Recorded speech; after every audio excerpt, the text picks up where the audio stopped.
1998. Un avión militar estadounidense segó el cable de un funicular en los Alpes italianos. La tripulación se podía enfrentar a un consejo de guerra por la muerte de 20 personas.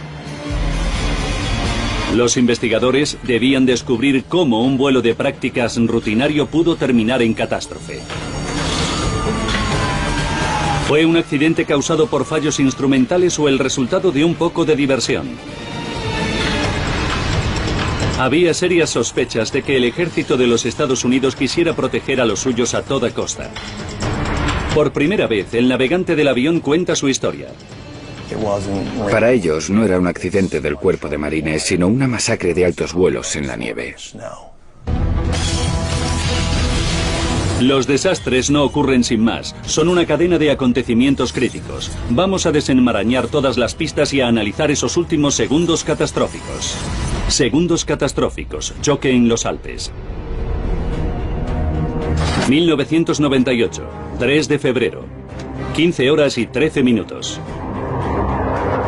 Un avión Prowler de la Marina estadounidense sobrevolaba la cadena montañosa de los Dolomitas en Italia.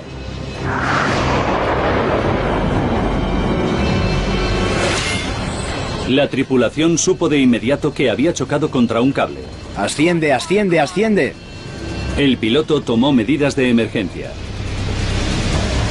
Ascendió todo lo rápido que pudo por si había necesidad de eyección. La tripulación evaluó los daños. Parece que hay daños en el ala derecha y en el estabilizador vertical.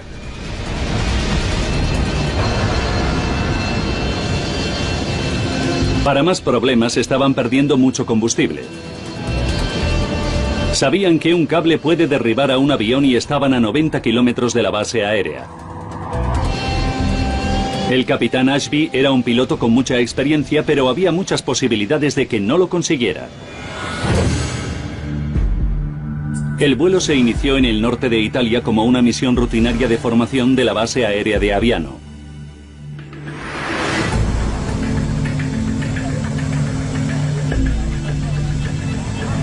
Hola, chicos. 13 horas. El capitán y piloto Richard Ashby se preparaba para el vuelo. Iba a ser su última misión en el escuadrón, ya que había sido ascendido a piloto de combate. Hoy sobrevolaremos algunos picos, algunos lagos y habrá un montón de parapentistas, así que tendremos que asegurarnos de no bajar de 1500 metros de altitud. El navegante es el capitán Joe Schweitzer. Tenía que planificar la ruta y guiar al piloto por la peligrosa zona. Después nos desplazaremos al sur por estas crestas y valles de aquí. El Prowler es un avión para 4 personas y en la parte de atrás están los operadores de sistema Raney y Seagraves. ¿Alguna pregunta? Está todo claro. Bien. En una misión operacional su función era hacer funcionar el equipo electrónico de interferencia. Vamos, sonreíd. Formaban parte de un escuadrón del Cuerpo de Marines estadounidenses perteneciente a la OTAN y realizaban misiones de vigilancia aérea sobre Bosnia. En caso de ataque, la única defensa del Prowler es volar rápido y bajo.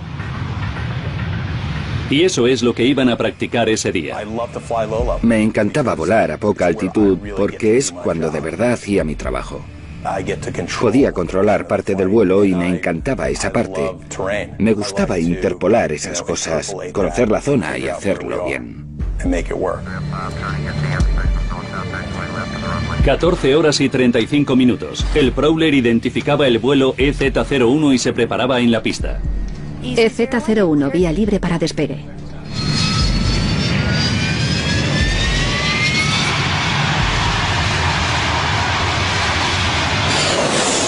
Las condiciones climatológicas eran perfectas para volar y para esquiar. A 90 kilómetros al oeste de Aviano se encuentra el Valle del Fieno. En su corazón está Cavalese, una pequeña localidad que en invierno se llena de esquiadores.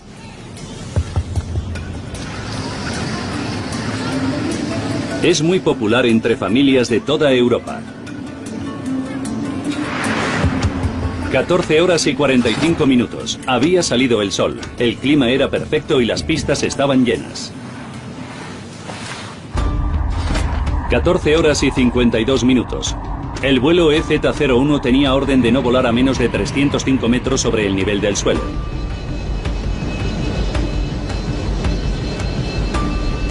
Pero cuando el avión descendía, el radioaltímetro se bloqueó. Se trata del instrumento que les debía avisar si volaban por debajo de la altura mínima. Si pasa eso, el procedimiento normal es apagarlo, dejarlo apagado un momento y volverlo a encender y seguir. De otra manera, se vuela por debajo del límite, que es lo que nosotros hicimos. Seguimos como si nada, decidimos seguir volando por la zona. El Prowler es un avión anticuado y temperamental. Íbamos en un avión de los años 70. Ese tipo de cosas está a la orden del día. En Cavalese, los esquiadores van de pista en pista y hacia la ciudad en funicular. 15 horas y 7 minutos. El Prowler se aproximaba al lago de Garda. La tripulación sabía que es uno de los destinos favoritos de los parapentistas, por lo que ascendieron a una altura segura. Por entonces todo iba según los planes. La tripulación estaba concentrada y estábamos respondiendo bien. Yo estaba convencido de que lo estábamos haciendo perfectamente. Las góndolas de los cielos de Cavalese funcionan de 2 en 2. Una llena su capacidad, 20 personas. Mientras que en la otra solo está el operador que dirige los trayectos.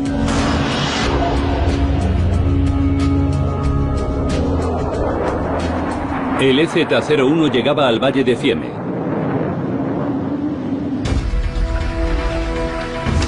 15 horas y 13 minutos. El abarrotado funicular estaba a más de 100 metros de altura.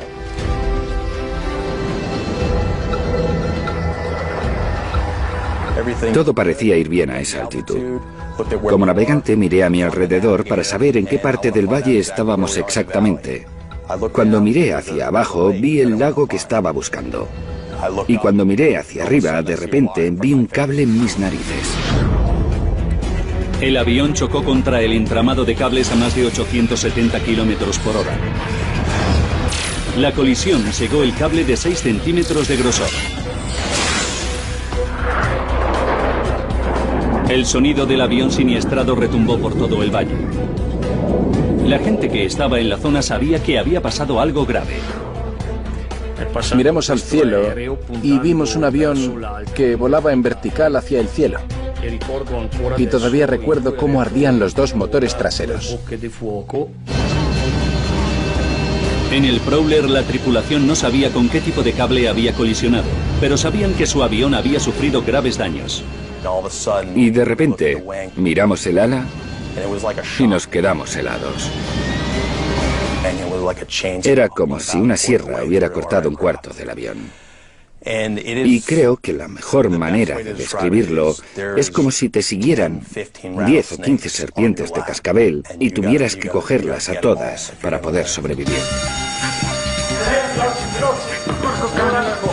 En Cavalese los bomberos se preparaban para hacer su trabajo.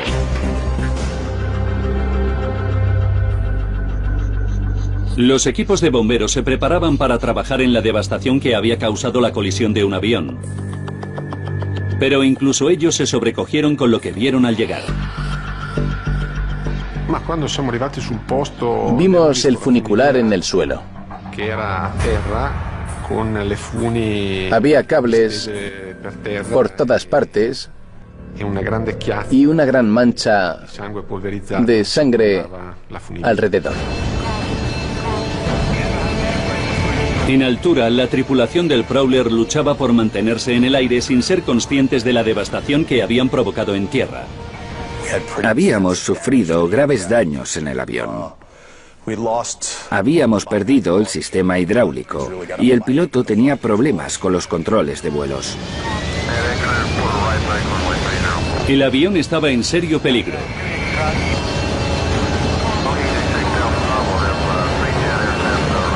Las habilidades y experiencia de la tripulación hicieron que el avión pudiera remontar el vuelo. Aviano, aquí EZ-01. Aviano. EZ-01. 2 minutos después del choque, el navegante Schweitzer llamó por radio a la torre de control de Aviano. A unos 16 kilómetros de campo. EZ-01. Tenemos un contacto por radar. ¿Qué tipo de emergencia tienen? Nuestro avión ha sufrido daños y tenemos que aterrizar. ¿Cuántas personas llevan a bordo y cuánto combustible les queda? En Cavalese los equipos de rescate se enfrentaban a la cruda realidad de la escena. Desgraciadamente, a pesar de nuestra rápida respuesta, no pudimos prestar ninguna atención médica. Las lesiones que provocó el funicular a los pasajeros por el terrible impacto contra el suelo fueron mortales. No había supervivientes entre los restos. El Prowler estaba todavía a 10 kilómetros de la base y el combustible empezaba a escasear. Quiero decir, el combustible es vida y nosotros estábamos perdiendo gasolina y el sistema hidráulico no funcionaba. Los sistemas hidráulicos activan los controles del vuelo del avión y también el tren de aterrizaje. La tripulación no tenía forma de saber si podrían llegar a la base. El damnificado Prowler era prácticamente imposible de pilotar. La tripulación era consciente de la situación. Gracias al tremendo trabajo de equipo que hicimos, conseguimos remontar el vuelo de ese avión. Cuando el Prowler se aproximaba a la base aérea, la tripulación no sabía si el tren de aterrizaje funcionaría o no.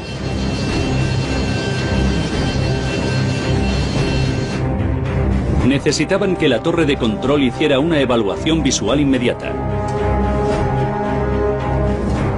EZ-01, aquí Aviano. El tren de aterrizaje está intacto y la pista 5 está despejada para aterrizar. Con los daños que había sufrido el avión tenían que hacer un aterrizaje de emergencia. El abatido equipo se preparaba para lo peor. Teníamos una enorme sensación de urgencia. Fue una de las experiencias más intensas que jamás he tenido.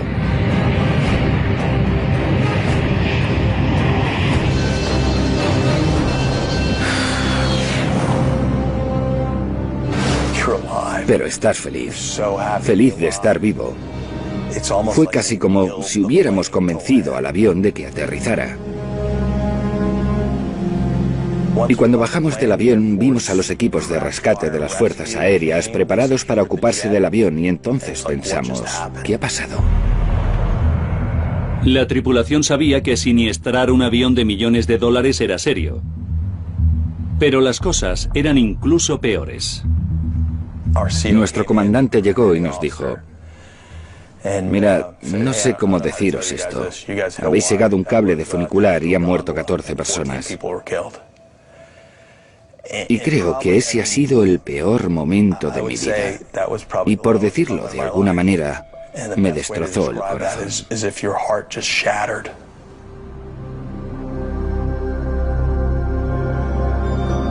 El número de víctimas ascendió a 20 a medida que identificaron los cuerpos. Lloré como un crío. Y lloras porque te preguntas a ti mismo, ¿por qué yo estoy vivo y ellos no?